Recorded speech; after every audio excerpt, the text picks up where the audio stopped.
Bismillahirrahmanirrahim. Assalamualaikum warahmatullahi wabarakatuh. Baiklah, pada pembelajaran kali ini kita akan membahas yaitu jarak antara titik dan garis, masih pada bab dimensi 3. Kemarin kan kita sudah bahas jarak antara titik ke titik atau jarak antara dua buah titik. Nah, sekarang kita belajar jarak antara titik dan garis. Nah, untuk memahami materi ini, kita harus memahami dulu materi tentang jarak antara titik ke titik atau jarak antara dua buah titik. Kalau misalkan kalian belum paham materi jarak antara titik ke titik, kalian boleh lihat video sebelumnya yang sudah Ibu buat. Nah, untuk pada pembelajaran kali ini kita akan membahas tentang jarak antara titik dan garis, masih pada bab dimensi 3 ya. Oke, di sini ada pertanyaan. Apa itu jarak titik ke garis? Nah, jarak titik P ke garis X adalah suatu garis terpendek yang menghubungkan titik P ke garis X.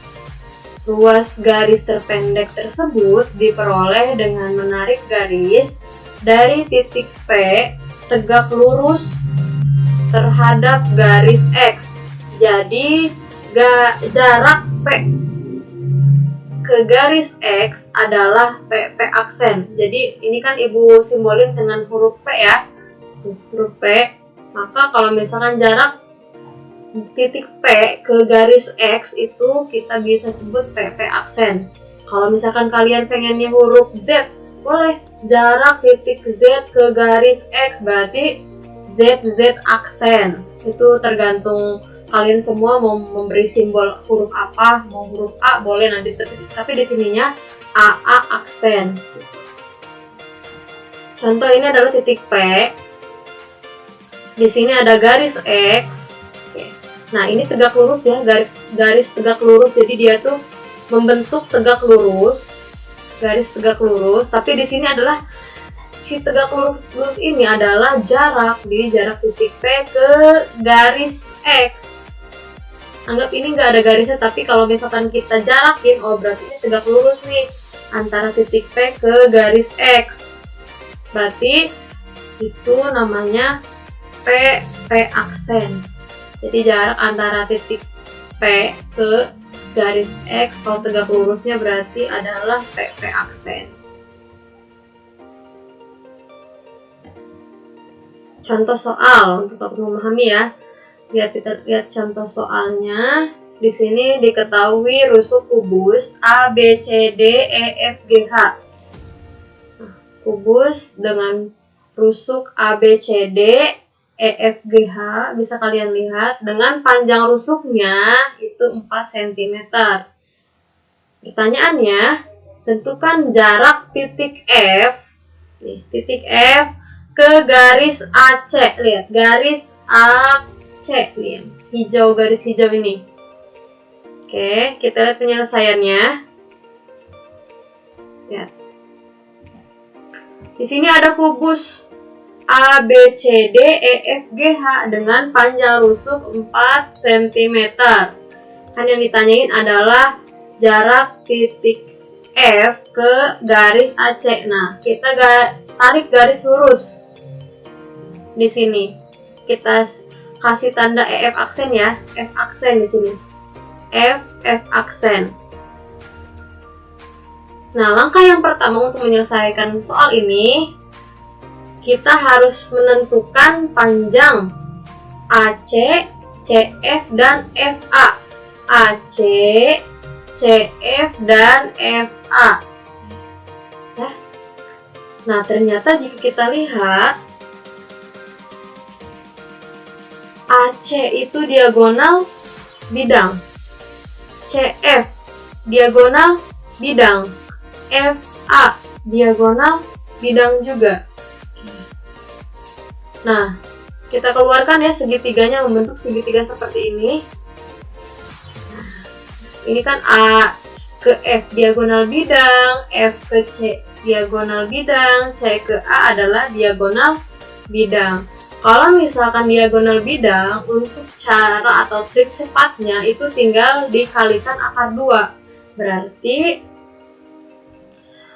panjang A ke F, terus F ke C, C ke A itu adalah 4 akar 2. Jadi tinggal dikalikan akar 2. Jadi 4 akar 2. Kalau misalkan panjang rusuknya 7 cm berarti 7 akar 2. Kalau misalkan panjang rusuknya 6 cm berarti 6 akar 2. Kalau misalkan diagonal ruang itu tinggal kita kalikan akar 3.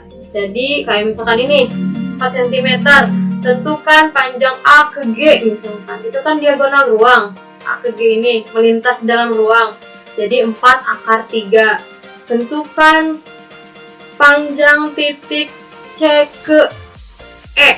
Itu kan diagonal ruang juga melintas dalam ruang ya. Berarti 4 akar 3.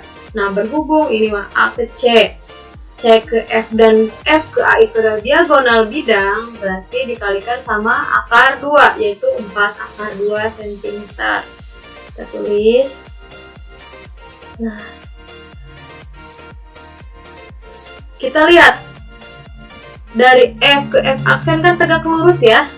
Nah, tadi sesuai dengan definisi, kalau misalkan kita menentukan titik F ke garis AC, kita tarik garis lurus ke tengah. Nah, di sini kita bisa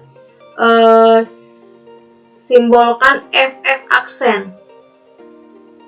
Kalau misalkan di sininya G, berarti G aksen. Supaya mempermudah. Tuh. Kita tarik garis lurus. Nah, FF aksen ya. Langkah kedua, kita harus menentukan panjang AF aksen atau CF aksen. Nah, berhubung ibu menggunakan segitiga nih, kalian mau menggunakan mana nih? Segitiga yang sebelah kanan apa segitiga yang sebelah kiri? Kan kalau misalkan dipotong nih membentuk segitiga siku-siku ya. Kalau misalkan kita bisa menentukan segitiga siku-siku ini, berarti kita tinggal menggunakan rumus teorema Pythagoras. Kalau misalkan menggunakan segitiga siku-siku ini. Nah, langkah yang pertama kalian mau lewat CF atau FA nih. Nah, kalau misalkan di penyelesaian ibu menggunakan yang segitiga sebelah kiri, yaitu FA atau AF aksen ya. AF aksen sama dengan 1/2 dikali 4 akar 2. Nah, kenapa Bu setengah kali 4 akar 2? Karena ini kan setengah dari 4 akar 2 nih. A ke C kan 4 akar 2 ya. Kalau misalkan A ke F aja berarti setengahnya. Setengah dari 4 akar 2. Berarti 2 akar 2, yaitu gini. Kalau misalkan ada angka seperti ini, 4 dibagi 2, 2 akar 2-nya kita diamkan. Misalkan 1/2 kali 8 akar 2, misalkan. Berarti 8-nya aja dibagi 2, 4. Berarti 4 akar 2. Nah, berhubung di sini 4 akar 2 ya, jadi setengah kali 4 akar 2, yaitu 4-nya aja dibagi 2. Jadi 2 akar 2-nya kita diamkan saja. Nah, langkah ketiga, kita harus menentukan panjang FF aksen. FF aksen itu yang mana berarti? Yang sisi depan ini kalau di Pythagoras, sisi X. Karena kita udah dapat nih AF aksen. Berarti kalau misalkan jadi sisi depan, itu sisi miring dikuadratkan dikurangi sisi samping dikuadratkan. Nah, lihat. Berarti AF kuadrat dikurangi AF aksen kuadrat. Berarti AF aksen ya. Terus AF kuadrat itu 4 akar 2 dikuadratkan. 4 akar 2 dikuadratkan. 4 pangkat 2, 16. Akar 2 pangkat 2 itu 2. Jadi kalau misalkan ada akar 3 dikuadratkan itu 3. Akar 4 dikuadratkan itu 4. Jadi kalau misalkan akar atau angka yang diakar dikalikan dengan angka yang sama, kita tinggal hilangkan akarnya. Kalau misalkan ada akar dengan angka yang sama, kemudian dikuadratkan, berarti tinggal kita hilangkan akarnya. Ya, 4 pangkat 2, 16. Akar 2 pangkat 2, 2. 2 pangkat 2, 4. Akar 2 pangkat 2, 2. Oke. 16 kali 2, berapa? 32. 4 kali 2, 8. 32 dikurangin 8. 24. Nah, 24 itu merupakan hasil perkalian dari 4 kali 6. Kenapa Bu harus 4 kali 6? Kan 12 kali 2 juga bisa. Nah, kita cari angka yang salah satunya bisa kita akarkan. Misalkan akar dari 50. Berarti 25 kali 2. Berarti kan 25 kan bisa kita keluarkan ya akarnya ya. Berarti 25 kan akar dari 5. Jadi 5 akar 2. Contohnya Bu, akar 100 kalau kita sederhanakan gimana? 100 kan hasilnya bukan dari 25 kali 4 aja kan, ada 20 kali 5 ya kan. Nah, kita cari angka yang bisa dikeluarkan akarnya, yaitu 25 kali 4. 25 kali 4, 25 itu adalah berapa? 25 itu adalah 5, 4 itu adalah 2. Jadi 5 kali 2 adalah 10. Jadi itu kayak trik agar kalian lebih paham proses akar itu kayak gimana sih. Oke. Kita lanjut. Untuk agar kalian lebih mempermudah lagi materi ini, coba kalian lihat latihan soal. Di sini diketahui kubus A, B, C, D, E, F, G, H dengan panjang rusuk 12 cm.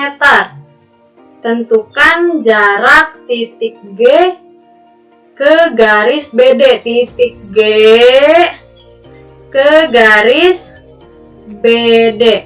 Berarti yang dicari adalah G aksen. Oke. Coba kalian kerjakan lalu kirim ke tugasnya ke link yang udah Ibu share. Oke, untuk pembelajaran kali ini Ibu cukupkan ya. Untuk kurang lebihnya Ibu mohon maaf. Wassalamualaikum warahmatullahi wabarakatuh.